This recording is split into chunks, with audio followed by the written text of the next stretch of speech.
जय श्री राम दोस्तों। आज मैं लाई हूँ आपके लिए एक नया कहानी जिसका नाम है चुन्नू और चींची। चुन्नू एक छोटा सा बालक था। वह बहुत प्यारा भी था। चुन्नू अपने मम्मी पापा का इकलौता बेटा था। घर में उन तीनों के अलावा कोई न था सिवाय उनके घर काम करने वाली बाई कांता के। चुन्नू अपने मम्मी पापा को बहुत प्यार करता था। घर में सभी लोग खुश थे। आज चुन्नू बहुत खुश दिखाई दे रहा था क्योंकि घर के एक शेड के कोने में एक चिड़िया ने अपना घोंसला बना रखा था और उसमें अंडे भी दिए थे। चुन्नू सोच रहा था कि जब अंडों में से बच्चे निकलेंगे तो वहाँ एक बच्चे को अपने पास अवश्य रखेगा। और हुआ भी ऐसा ही। जब उन अंडों में से बच्चे निकले तो चुन्नू चुपचाप मचान पर चढ़ा और घोंसले में से एक बच्चे को उसने बड़े प्यार से निकालकर अपने पास रख लिया। अब तो चुन्नू का खुशी का ठिकाना ही न था। चुन्नू उस चिड़िया के बच्चे को हाथ में उठाए उठाए फिर रहा था और उसे खूब खिला पिला रहा था और प्यार भी कर रहा था। चुन्नू का यह व्यवहार उसकी समझ से चिड़िया के बच्चे के प्रति बुरा नहीं था क्योंकि वह तो उस बच्चे को खूब प्यार कर रहा था, किंतु वास्तव में यह व्यवहार चिड़िया के उस मासूम बच्चे के लिए ठीक नहीं था। चुन्नू के मम्मी पापा ने जब चुन्नू का यह व्यवहार देखा तो उन्हें अच्छा न लगा और वे चुन्नू से बोले, देखो चुन्नू, तुमने तो यहाँ जो चिड़िया के बच्चे को घोंसले में से उठाया है वो तुमने अच्छा नहीं किया। बेचारे इसके माता पिता इसके बगैर बहुत चिंतित हो रहे होंगे। यह अभी छोटा है, इसे तुमसे अधिक अपने माता पिता की आवश्यकता है। यह उनके बगैर बेचैन हो रहा होगा, इसे अपने माता पिता की याद आती होगी। माता पिता भी इसके बगैर बेचैन हो रहे होंगे। इसे वापस इसके घोंसले में रख दो। लेकिन चुन्नू पर इन बातों का कोई असर न हुआ। वह बड़ी मासूमियत से बोला, मैं कुछ नहीं जानता, मुझे चिड़िया के बच्चे बहुत अच्छे लगते हैं, इसलिए मैं इसे अपने पास ही रखूंगा। मम्मी पापा चुन्नू का किसी प्रकार से दिल नहीं तोड़ना चाहते थे, इसलिए वे चुन्नू की जिद के आगे हार गए और फिर उन्होंने चुन्नू को इस विषय में कोई बात नहीं की। चुन्नू का व्यवहार अभी बदला न था और वहाँ चिड़िया के बच्चे को उसी तरह से प्यार कर रहा था और खिला पिला रहा था, किंतु बेचारा वहाँ चिड़िया का छोटा बच्चा अपने माता पिता के बिना कैसे खाता पीता। अब तो चुन्नू प्यार से उसे चीची के नाम से भी बुलाने लगा। चुन्नू चीची के आगे खूब दाना पानी रखता, मगर चीची उससे मुंह फेर कर बैठ जाता। चीची अपने माता पिता की खूब याद में रो रहा था, किंतु चुन्नू के नासमझी की दृष्टि उसे देख नहीं पा रही थी। यह सब देखकर चुन्नू के माता पिता बहुत दुखी हो रहे थे, किंतु चुन्नू को कुछ कह भी नहीं पा रहे थे। जब उनके दुख की सीमा समाप्त हो गई तब उन्होंने यह फैसला किया कि अब तो किसी भी हाल में चुन्नू को सुधारना ही है। एक दिन जब चुन्नू स्कूल से घर लौटा तो उसे घर में कांता के अलावा कोई न मिला।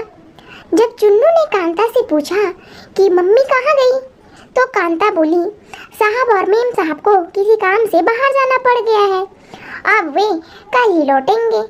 उन्होंने मुझसे कहा था कि तुम चुन्नू के पास ही रहना और समय पर खाना दे देना। यह सुनकर तो चुन्नू का मुंह ही उतर गया, क्योंकि वहाँ मम्मी पापा के बगैर एक पल भी नहीं रह पाता, तो भला वहाँ उनके बगैर एक दिन कैसे रह पाएगा। कांता ने चुन्नू को जब खाने के लिए पूछा तो चुन्नू ने मना कर दिया और बोला मुझे कुछ नहीं खाना। जब शाम हुई तब भी चुन्नू ने कुछ नहीं खाया, बस वहाँ चुपचाप उदास बैठा रहा, क्योंकि उसे अपने मम्मी पापा की याद सताने लगी। अब तो वहाँ चीची को भी भूल गया। जब किसी तरह रात हुई तो चुन्नू चुपचाप बिस्तर पर लेट गया, किंतु मम्मी के बगैर उसे नींद नहीं आ रही थी और रात उसकी इसी तरह जागते हुए कटी। जब सुबह हुई तो चुन्नू ने यह फैसला किया कि आज वह स्कूल नहीं जाएगा और अपने मम्मी पापा का इंतजार करेगा, क्योंकि मम्मी पापा आ जाएंगे। जब सुबह कांता ने चुन्नू से खाने के लिए पूछा तो उसने कहा, मम्मी पापा आएंगे, मैं तब खाना खाऊंगा। ऐसा सुनकर कांता तो चुपचाप वापस चली गई, किंतु चुन्नू उदास सा दरवाजे की चौखट पर बैठा रहा। चुन्नू की नजर सामने आने जाने वाले पर थी और वह सोच रहा था कि बस अब मम्मी पापा आने ही वाले हैं।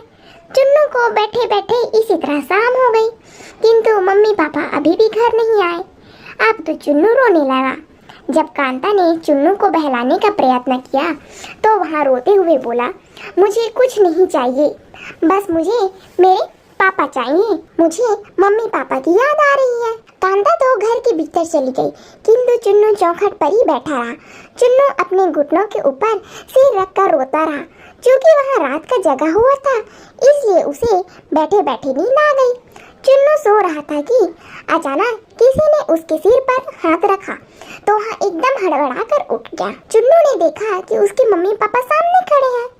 उनको देखकर सुबकने लगा और फिर बोला, मम्मी पापा, आप लोग मुझे छोड़कर कहाँ चले गए थे? मुझे आपकी बहुत याद आ रही थी। ऐसा कहकर चुन्नू की आंखों में से आंसू छलक गए और वह रोने लगा। तब उसकी मम्मी बोली, अरे चुन्नू, हम लोग 1-2 दिन के लिए कहीं बाहर चले गए तो तुमने अपनी यहाँ हालत कर ली। तब चुन्नू अपने बचपने अंदाज में बोला, मम्मी आप तो जानती हो ना मैं आपको कितना प्यार करता हूँ और आपके बगैर एक पल भी नहीं रह सकता। तब पापा ने चुन्नू की ओर बड़े ध्यान से देखा और फिर बोले, चुन्नू, हम 2 दिन के लिए तुमसे अलग हुए तो तुम्हारी यहाँ हालत हो गई। तुम पर जो बीती है वहाँ सिर्फ तुम ही जान पाए। हमने तो स्वयं ही तुमको अपने आप से 2 दिन के लिए जुदा किया, किंतु तुमने तो एक छोटे बच्चे से, उसके माँ बाप से हम अपनी नासमझी के द्वारा बिल्कुल अलग कर दिया है। चुन्नू आश्चर्य अपने मम्मी पापा को देखने लगा और बोला, आप किसके बारे में बात कर रहे हो पापा? तो मम्मी बोल पड़ी, हम लोग बात कर रहे हैं उस मासूम चीज़ी की जिसे तुमने उसके माँ बाप से जुदा करके अपने पास रख लिया है। सोचो उस बच्चे की क्या हालत हो रही होगी। उस मासूम छोटे से चिड़िया के बच्चे को भी अब तो अपने माँ बाप की याद आ रही होगी। ऐसा सुनकर तो चुन्नू की आंखों में आंसू आ गए। वह भागा भागा गया और चींची को उठाकर ले आया और बड़ी मासूमियत से चींची से कहने लगा, चींची मेरी दोस्त, मुझे माफ़ कर देना, मैं तुम्हें तुम्हारे मम्मी पापा से अलग किया। अब आगे से मैं ऐसा कभी नहीं करूँगा। ऐसा कहकर चुन्नू ने उस चिड़िया के बच्चे चींची को वापस उसके घोंसले में रख दिया और फिर आकर अपने मम्मी पापा की गोद में बैठ गया। चुन्नू को बदलता हुआ देखकर मम्मी पापा बहुत खुश हुए। मम्मी चुन्नू को प्यार करने लगी और पापा भी प्यार से उसके सिर पर हाथ फेर रहे थे।